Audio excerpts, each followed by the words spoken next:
Hey lovelies, welcome to episode 4. And I'm super excited today because this is the one where we talk about creating an easy yes offer. And this is something that comes up a lot. I would say at least every other week, I'm having this conversation on Voxer, and it literally goes something along these lines. Hey Lise, I'm super excited to participate in this summit that I've been invited to, but I don't have an offer that I can include in the VIP like swag bag. Can you help me come up with an offer? And here's what I'm thinking. And then typically what happens, they run through this massive course that they're going to create before the summit goes live. 9 times out of 10, that's just not going to happen because one, we don't want to create a massive big course, and two, we really want to focus on an easy yes offer that solves one problem and literally takes your ready to buy customer less than a weekend to watch and implement, right? That's the bones of an easy yes offer. So whenever I'm presented with this kind of conversation with my Voxer coaching clients and members, we just kind of walk through some different analogies and different ways of thinking about, okay,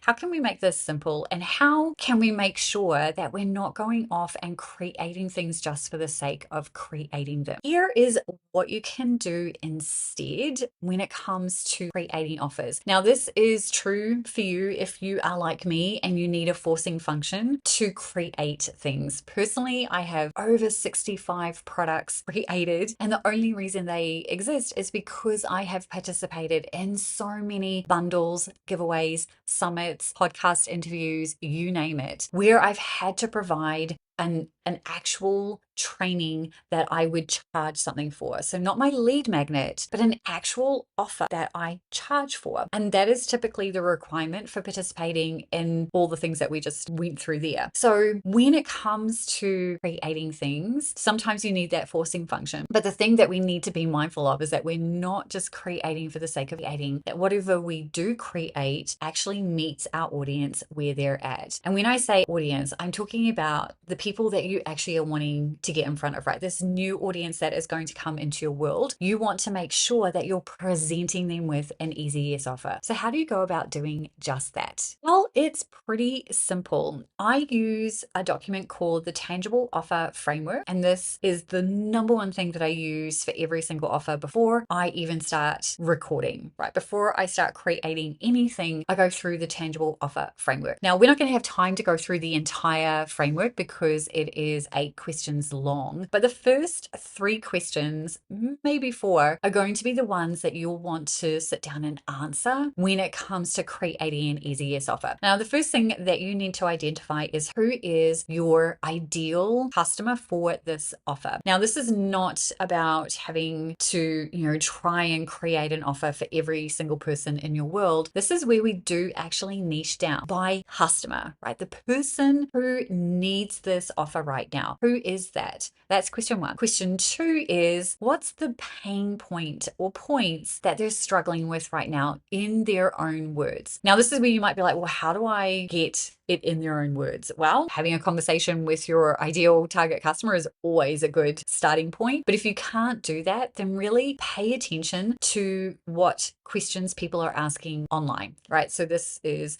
where you're going to do a little bit of investigating. And if you're starting to switch off, I want you to switch your ears back on, because this is the step that most people skip. This is the step that people go, oh, I've heard this before and it's so boring. And the reason why I'm saying that is because I used to do this. And it wasn't until I went, you know what, let me actually do this process so that I can make sure that I am creating things that my audience actually wants. And that's exactly why we do this step. Now, yes, you can use AI to help you, but AI does not beat real conversation. So whether those conversations are happening with people that you actually know, or whether you're just scouting Facebook groups, LinkedIn, wherever your audience is hanging out and paying attention to what they're asking, doesn't matter. You want to capture their language, and you're going to pop that into question 2, which is, what are the pain points that this offer is going to solve? And then question 3 is, what does life look like after they've solved this problem? Now, bonus tip, the best way way to come up with that list is to take what you wrote down on question 2, right? All of those pains, and basically have a statement that solves that pain point. That's how you come up with what does life look like after. Now, if you can write this in their words as well, now you may not have that necessarily, had that conversation with them, particularly if this is something brand new, but this is where AI becomes super helpful, right? You can literally plug in those pain points and then say, hey, help me craft what life looks like after for each of those individual pain points. And you will get some beautifully written solutions there for you to use. So that's question 3. So we do have time for question 4. So let's go through and do that. Question 4 is, what is the tangible result that someone gets once they've gone through this? So we've just gone through and identified the ideal customer. We've identified their pains. We've identified what life looks like for them after. Now we need to be able to communicate that. And that's what this tangible result is all about. And there are 2 frameworks that I like to use in order to help you come up with this. So the first framework is how to, and then in brackets, result they want without, and then in additional brackets, thing they don't want to do. So framework 1, how to, result they want without the thing they don't want to do. That's framework 1. And framework 2 is create, in brackets, the result they want, that, and then additional brackets, bigger result they want, in additional brackets,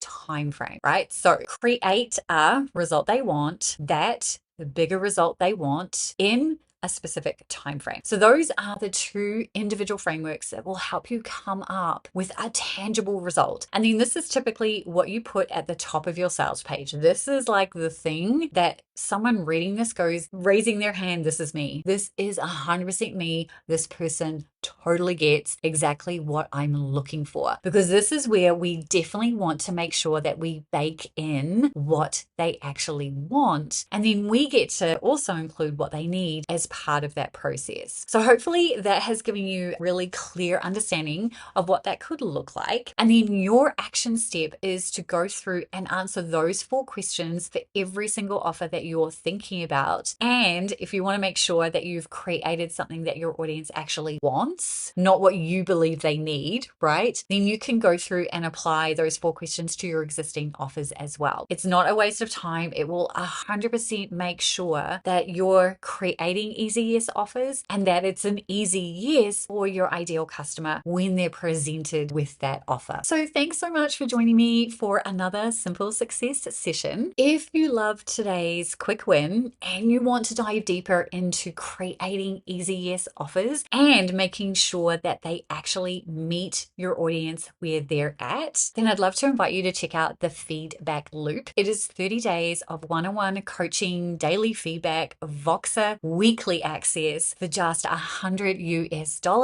normally $1,000. Now you can go and learn more about that at hustleandgroove.com/feedback. It's kind of like having a business bestie in your back pocket. And remember, your business does get to be easy and fun. I'll see you soon.